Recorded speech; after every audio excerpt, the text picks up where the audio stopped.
బుల్లితెర నటి ఐశ్వర్య అడ్డాలపై ఆమె భర్త శ్యామ్ కుమార్ పిన్నింటి తీవ్రమైన ఆరోపణలు చేశారు. ఓ మ్యాట్రిమోనీ యాప్ ద్వారా ఈ సంబంధం రాగా పెళ్లి చేసుకున్నామని, నెల రోజుల తర్వాత ఐశ్వర్య బండారం బయటపడిందని అన్నారు. గతంలోనే ఆమెకు పెళ్ళయిందని, మరొకరితో వివాహేతర సంబంధం నెరుపుతోంది అంటూ వ్యాఖ్యలు చేశారు.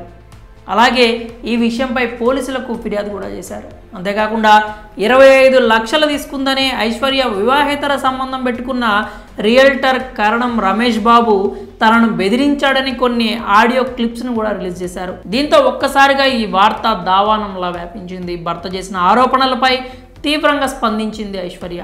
అతను చేస్తున్న అలిగేషన్స్ నిరాధారమైనవి, అబద్ధాలు అంటూ పేర్కొంది. ఇంతకు వీరి మధ్య గొడవ ఎలా మొదలైంది, ఐశ్వర్య శ్యామ్ కుటుంబ సభ్యులు చెప్తున్న వాస్తవాలేంటో ఇప్పుడు చూద్దాం. నటి ఐశ్వర్య ఇండస్ట్రీలో కొన్ని సంవత్సరాలుగా కొనసాగుతోంది. త్రిముఖి, నా రూటే సపరేటు, ఈ సినిమా సూపర్ హిట్ వంటి చిత్రాలను నటించింది. సినిమాల్లో సరైన అవకాశాలు రాకపోవడంతో బుల్లితెరపైకి ఎంట్రీ ఇచ్చి సీరియల్స్ చేస్తోంది. పలుకే బంగారమాయన, అలవైకుంఠపురం, అమ్మాయి గారు వంటి సీరియల్స్ ద్వారా ఫేమస్ అయింది. కాగా గత ఏడాది శ్యామ్ కుమార్ అనే వ్యక్తిని వివాహం చేసుకుంది.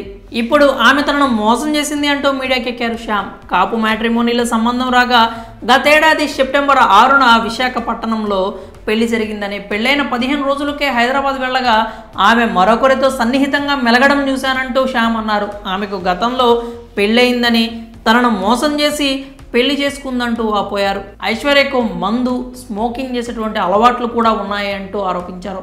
హైదరాబాద్ వెళ్ళాక తనకు ఈ విషయాలన్నీ తెలిసాయి అన్నారు. అంతలో ఆమెతో రిలేషన్షిప్ మెయింటైన్ చేస్తున్న వ్యక్తి కూడా తనకు ఫోన్ చేసి బెదిరించాడని, విడాకులు ఇవ్వాలంటూ ఇద్దరు టార్చర్ చేశారంటూ శ్యామ్ చెప్పుకొచ్చారు.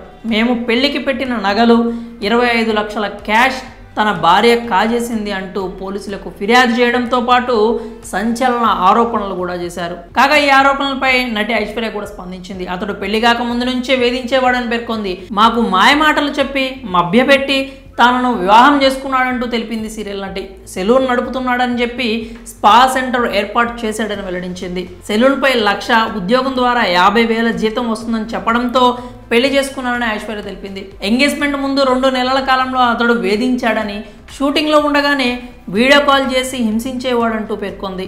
వర్క్లో ఉన్నానని చెప్పినా వినిపించుకునేవాడు కాదని, ఫోన్ లిఫ్ట్ చేయకపోతే అలిగేవాడంటూ వెల్లడించింది. దీంతో ప్రతి విషయంలో ఆర్గ్యుమెంట్ జరిగేదని, ప్రతి 5 నిమిషాలకు ఒకసారి అతడిలో వేరియేషన్స్ మారిపోతుంటాయంటూ తెలిపింది. ఇవన్నీ పెళ్లికి ముందు గెస్ట్ చేయలేదని, స్పా సెంటర్ అని తెలిస్తే మా వాళ్ళు పెళ్లి చేసేవారు కాదు అంటూ తెలిపింది. తన ఇష్ట ప్రకారమే అతన్ని పెళ్లి చేసుకున్నప్పటికీ పెళ్ళైన 16 రోజుల నుండే మా మధ్య గొడవలు మొదలయ్యాయి అని ఐశ్వర్య వెల్లడించింది. హైదరాబాద్ వచ్చాక తనను టార్చర్ చేశాడని, అనుమానించేవాడని, అవమానించాడంటూ ఐశ్వర్య పేర్కొంది. ఇద్దరు ఒకరిపై ఒకరు ఆరోపణలు చేసుకోగా ఐశ్వర్య తల్లిదండ్రులు అతడు శాడిస్ట్, మృగాడు అని, సొంత తమ్ముడిపై కూడా అనుమానం ఉండేదని, ఇలాంటి క్యారెక్టర్ పెట్టుకుని మా ఆడపిల్లను కాపురానికి ఎలా పంపిస్తామంటూ మండిపడుతున్నారు. తన కూతురికి గతంలో పెళ్లి జరిగిందని ప్రూఫ్స్ లేకుండా ఎలాంటి ఆరోపణలు చేస్తాడంటూ మండిపడుతున్నారు.